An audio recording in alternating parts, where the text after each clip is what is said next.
How many times in your life you might have come across a person where you felt that, oh, this person is really smart, he's very intelligent, but I don't know why he is not so successful in his life. What's the reason? And at the same time, you might have come across another person or a business or a store which was doing really well for 10, 20, 15 years, 20 years. And then suddenly you realize that the store is now closed and they say, okay, the times have changed. What we were offering is now no more relevant. So unfortunately, we have to shut down our business. So this is the subject of our today's video, that how to exploit the maximum benefit out of what you are doing as of today, how to be successful today and still stay current for the future growth, stay ready for the future growth. And this happens with the right balance of exploration like a child and exploitation like an adult. And here by exploitation, I don't mean by the word where we say we are exploiting someone else. No, there's another meaning of exploitation too, where how to optimally use your own resources, your own skills to extract the maximum tangible benefit out of it. So we'll divide this video into 5 parts. In part A, we'll understand the concepts. 2, we'll learn from some examples of some corporations. 3, we'll see how we can apply this to our individuals' day-to-day life. In part 4, we'll see how countries can use this to their benefit or how they're using it to their benefit. And part 5 is the most important one. Then that we'll discuss where actually this concept of the right balance between exploration and exploitation is used as of today. And that particular thing in the very near future is going to play a significant role in everyone's day-to-day life. So let's start with understanding the concept. Exploration. You might have seen, if you give a mobile phone to a small child, 2-3-year-old child, or even a 1-year-old child, they start playing with it. They will press some tab, some button, they will throw the mobile, hold the mobile again, and you won't even realize that without you teaching them anything about the mobile phones, they suddenly get to know how to open a YouTube, how to play their favorite kids channel video, how to go to maybe Facebook and see the pictures. So they're self-learners. How they learn? They explore things, they try different things, some work, some doesn't work, but in this random learning process, they end up learning a lot of things. So that is the exploration. What we adults do as we grow older and older, we shift more to the exploitation and less towards exploration.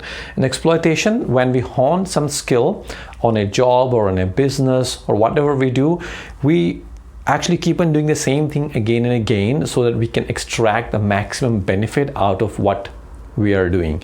And that is what exploitation is. Now let's take an example of some companies. For example, Google, king of search, they own the search market. The second player in the search, Microsoft's Bing, is nowhere closer to Google. They just exist with 10-12% market share, I guess.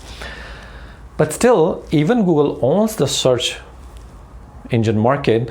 They don't only exploit their existing position to earn the maximum revenue out of their search, to grow bigger and bigger in their search, they keep on exploring new things. For example, self-driving cars is one of the major ones they're exploring. So they're getting ready for the future as well. So this number, that exploration number or R&D number, is around, even if it's around 3-4%, still that is a huge enough number for a large corporation. So not even 10%. If you can explore just 3 to 5% of your total time or resources that's allocated towards exploration, that is big enough. One of the very interesting example is McDonald's. McDonald's keep on trying new items in their menu. How do they implement new items into their menu? It's not like they decide on something and they think, okay, let's send it to all the stores and see what happens. That's not how they do it. They try it in the lab, explore different things in the lab, then send it to their few concept stores. They try that item in the concept stores. They analyze the feedback, see the response. If things don't work, they kill those items, and things which really work, then they scale it to all their stores to exploit the maximum benefit out of this new item.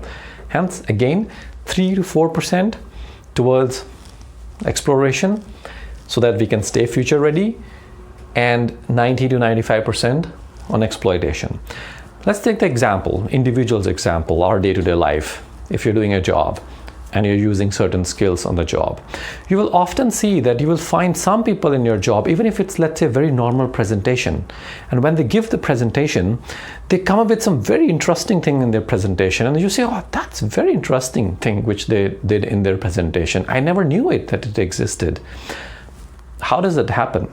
Because these are the people who maintain this exploitation and exploration balance. They spend 90 to 95% of their time in doing what actually they're supposed to do, their day-to-day job. But when they go home, or even sometimes at their job too, they try to explore a few new things.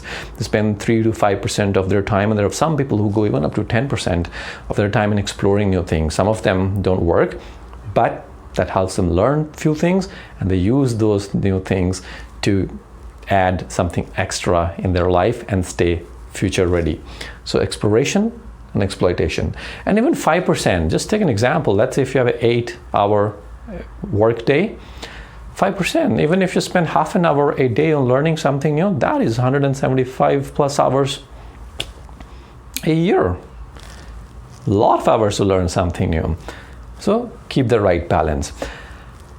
Let's move on to the country example, or state or province examples, how they use R&D. So even the countries, you might have heard the examples of some countries are doing the experiment of UBI, Universal Basic Income. So that's the exploration part. So you have the current taxes system, but there are some countries who think, okay, let's try something new and see if it works or doesn't work. Let's keep improving stuff.